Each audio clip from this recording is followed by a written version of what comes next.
You ever set a goal and then you're really committed to doing it? You're like, I'm going to do it this time. And then you just don't. And the next time you look, you're scrolling your phone, you haven't done anything towards your goal, and you just don't know why. You start beating yourself up. You start thinking, I'm just no good at this. I have no discipline. And then what? Then you just feel bad. So, feeling bad doesn't necessarily help us promote our goals, right? So, I want to introduce this idea of getting really clear on your reason, on your why. And in this video, I'm going to give you 3 tips or 3 steps of how to get your compelling reason figured out.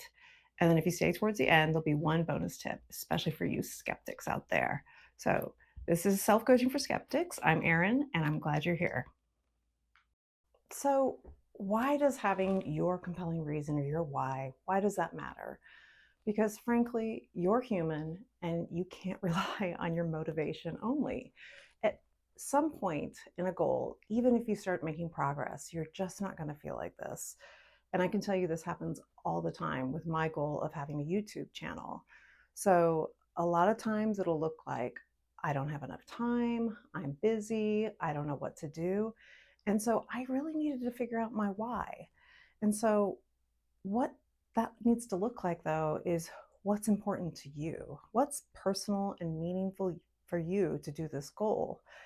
And not, it shouldn't have the word should in front of it. As soon as you think, I should do this, it could be an indication that you're doing that because of outer expectations or something that you think other people might want you to do.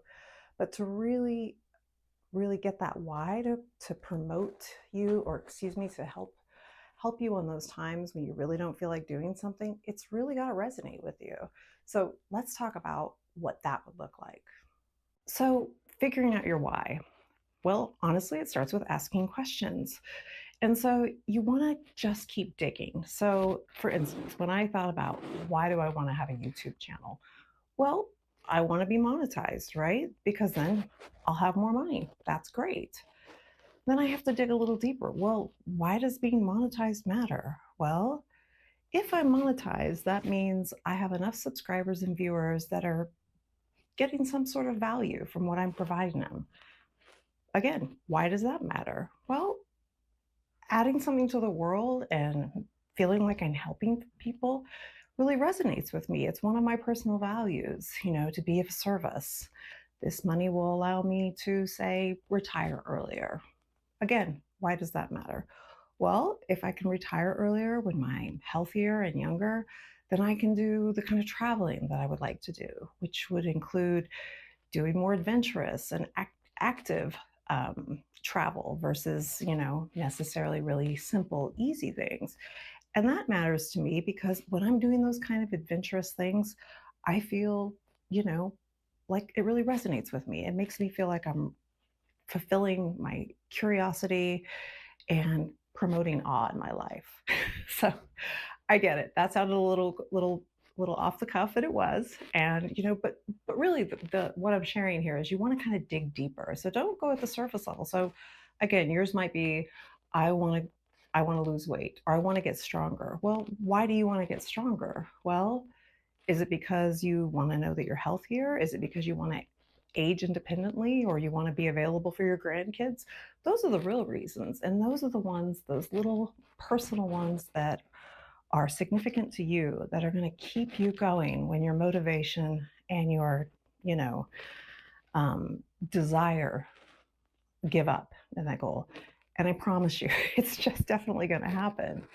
So, the other piece that can help you when you're figuring out your goal and making sure that's your meaningful, not your goal, excuse me, your why behind your goal is make sure it's emotional. So if you just say, I want to make money, well, I mean, that kind of sounds fun, more money, sure. But if that doesn't really resonate with you and you don't really feel it, then you need to that's why we dig and ask more questions. And one way you can tell you're in the right place is if you feel it in your body. So when I feel like a reason that might be based on somebody else's desire is like, I should do this. I don't know. If I stop and listen and like feel in my body, that feels a little tight to me. It feels a little constraint. I feel it kind of in my jaw or in my stomach feels a little tight.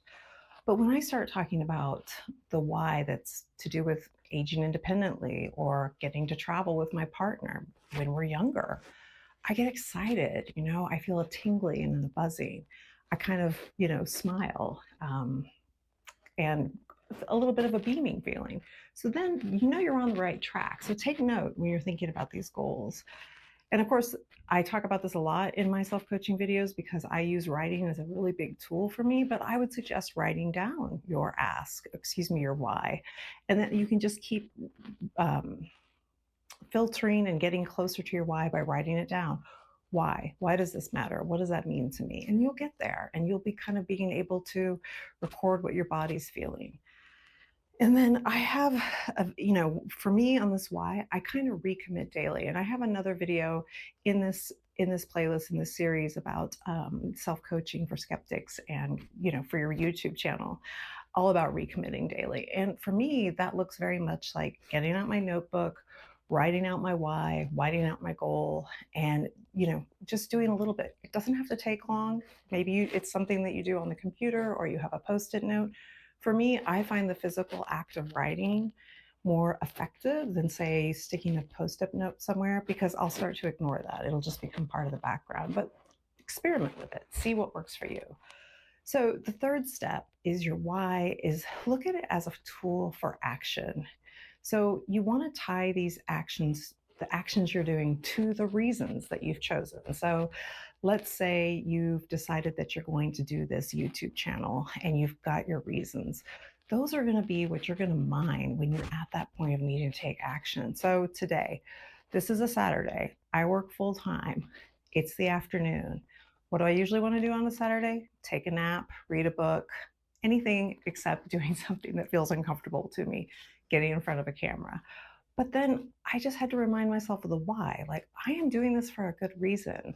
I want to follow through with this action. I've got this, this travel idea, this idea of being able to retire early, this idea that somebody out there on YouTube, I might be helping somebody. And again, that's what's making me stand here on this side of the camera for you. Another thing you might try is just lowering the barrier on those actions. So what I'm thinking of here is when I think of, oh, I've got to, have a YouTube channel and all the things that go with that, I can easily get into overwhelm. And so I actually talk about a way to deal with that in another video on constraint. And if I have figured out how to do this, that video will be available for you here, or maybe it's over here, sorry. But what that means is take a small piece of your goal and tie it to your why. Like, you know what? Today I'm going to write 3 scripts out for 3 videos. That's what I'll do today. I've got the whole YouTube channel and what I hope it's going to do for this kind of big why and big reason for me. But on a day to day basis, I need to kind of make that manageable and not kind of kick me into overwhelm and, like, um, standing in paralysis because I can't figure it out or it just seems too grand. Um, and so that's just a tip. Just try to keep it down to a manageable level and think about, like, what can I do in the next few minutes that would have to do with this getting this goal together. And again, in another video I have about self-coaching yourself through this, charting the channel, I do mention that when you are thinking about, maybe prioritize the one that is going to have the biggest payoff. And for YouTube videos, it's making the video. And it's also the one I dance around. It takes me the longest to do, but that's where the impact is, right? It's like recording it and getting it uploaded, because until then, it's just something sitting on your phone. And when you're this other third tip under this step of tying your actions is think about your decisions through your why. So sometimes I'll be thinking like, oh, what do I want to do this afternoon? And I'm like, you know what? I already know what I'm going to do. I have this video I want to do. And so, for instance, this weekend, there were some social options for us. There was a family get together, and I did want to do it. I really did want to see my family, and I like going to our birthday parties. But I also knew that I have a limited amount of time before I'm going to be out of town. I wouldn't have time, really. This was like the cleanest day I had. And I knew that my why really had to do with being able to record the videos get this part of it done and not putting that off. And even though I had to say no to something that I wanted to do, I knew I was basing my decision on my why, and that felt really good. If I decided to say, in this case, go to that party, that family birthday party, I would have had fun, but I also know I would have been distracted and a little bit, potentially even feeling like I was there out of obligation, knowing that I had actually had this other thing I was trying to do, which is a bigger commitment to me. And again, that's something you can kind of check in with your body about. We talk about this a lot in my videos, but if I'm like kind of in between a decision like that, I might think, okay, which one feels right? Which one feels like relief? And I can kind of go with that decision. So again, use decisions and think about them through your why. Now, I promised I would give you guys a bonus tip, and I know my skeptics out there are going to be a little bit like, what are you talking about? But hear me out. Think about the idea of what your future self would do. So, in my daily journaling, when I talk about my YouTube channel, I talk about CEO Erin because I'm Erin and I'm going to be the CEO of my YouTube channel. And I will talk about, well, what would CEO Erin do? And I will often write about what is this channel going to look like in a year, in the 6 months, in a month, in 10 minutes.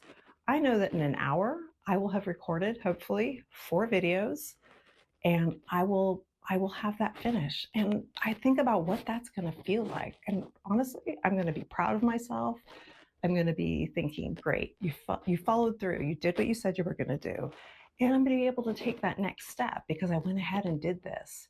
And so you can do kind of little future self sprints. Again, you don't have to do it from a year from now, 5 years from now, but I like doing it a little bit at each time. So a year from now, I have a monetized channel. I'm making money. I'm able to, use that money to buy better equipment, to whatever, this retirement goal.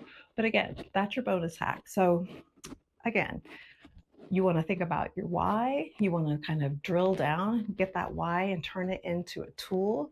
Make sure it resonates with you emotionally. And, if you'd like to share your why in the comments, I'd love to hear about your why and maybe choose a small action through your why. And if you found this video helpful, be sure to check out my playlist with the rest of these videos in the series and be sure to subscribe. Till then, thank you.